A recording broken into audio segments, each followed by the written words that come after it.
पहलवानों के साथ कुश्ती कर रहे राहुल गांधी के सामने चुनौती सियासी दंगल में खुद को साबित करने की है, जहां सियासी दांवपेच है और सामने प्रधानमंत्री नरेंद्र मोदी का विजय रथ, जो लोकसभा में जीत की हैट्रिक लगाने के लिए तैयार है।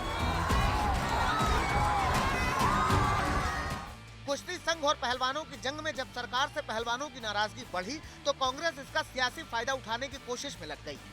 पहले प्रियंका गांधी ने संन्यास का ऐलान करने वाली पहलवान साक्षी मलिक से मुलाकात की, तो वहीं आज राहुल गांधी प्रधानमंत्री को चिट्ठी लिखकर पद्मश्री लौटाने वाले बजरंग पुनिया से मिलने पहुंचे। जहां पहलवानों के बीच राहुल गांधी ने एक्सरसाइज की, नाश्ता किया, तो वहीं रिंग में भी हाथ आजमाए। हमारा जो रूटीन होता है ना रेसलिंग का, वो देखने के लिए आए हैं। तो कोई खास बात हुई पहलवानों से? वो बिल्कुल उनके माइक में, उनके चैनल पे या वो वीडियो बना की उन्होंने? हाँ, कुश्ती की उन्होंने, और की एक्सरसाइज की? बिल्कुल। आपके साथ किया? मेरे साथ ही कर रहे थे। अब पहलवानों से सीखे कुश्ती के गुर सियासत में कितना दम दिखाते हैं, ये बात बीजेपी समझाने की कोशिश कर रही है। बोने लगते हैं, कभी पहलवानों के साथ कुश्ती करने लगते हैं, कभी मोटरसाइकिल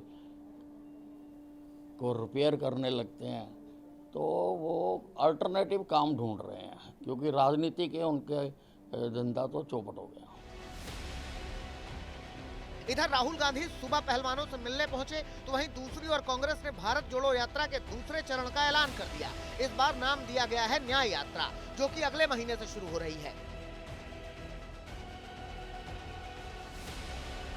कांग्रेस की न्याय यात्रा 14 जनवरी को मणिपुर से शुरू होगी, जो कि 20 मार्च को मुंबई में खत्म होगी। यात्रा का रूट समझे तो मणिपुर, नागालैंड, असम, मेघालय, पश्चिम बंगाल, बिहार, झारखंड, ओडिशा, छत्तीसगढ़, यूपी, मध्य प्रदेश, राजस्थान, गुजरात और महाराष्ट्र के कई जिलों से होते हुए ये यात्रा जाएगी।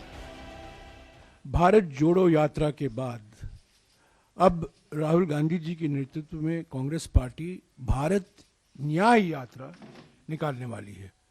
14 जनवरी से लेकर 20 मार्च तक 6200 किलोमीटर लंबी भारत न्याय यात्रा 14 राज्यों से गुजरेगी।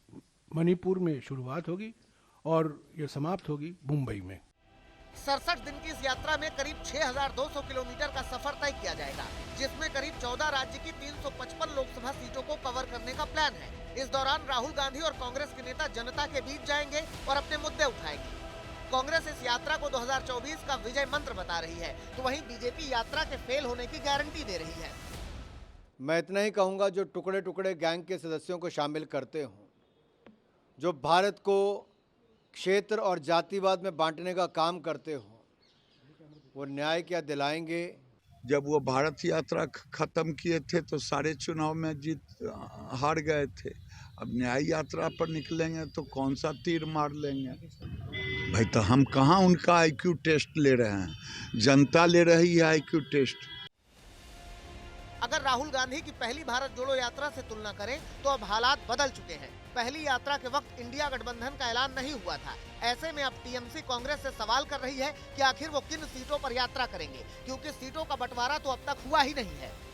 ये देखना है कि वो उनका जो प्रोग्राम वो भाजपा का स्टेट में, भाजपा का एरिया में कर रहा है या नॉन भाजपा वाला एरिया वहां पर वो घुस रहे हैं। अगर बंगाल जैसा नॉन भाजपा एरिया, हम लोग तृणमूल कांग्रेस तो भाजपा को डिफीट कर दिया है। विपक्ष का एक ही लक्ष्य है, मोदी के विजय रथ को रोकना। ऐसे में एक और कांग्रेस जहां इंडिया गठबंधन के साथ रणनीति तय कर रही है, तो वहीं दूसरी ओर अपनी तैयारियां भी दुरुस्त करने की कोशिशों में लग गई है। दिल्ली से मौसमी सिंह के साथ आज तक ब्यूरो।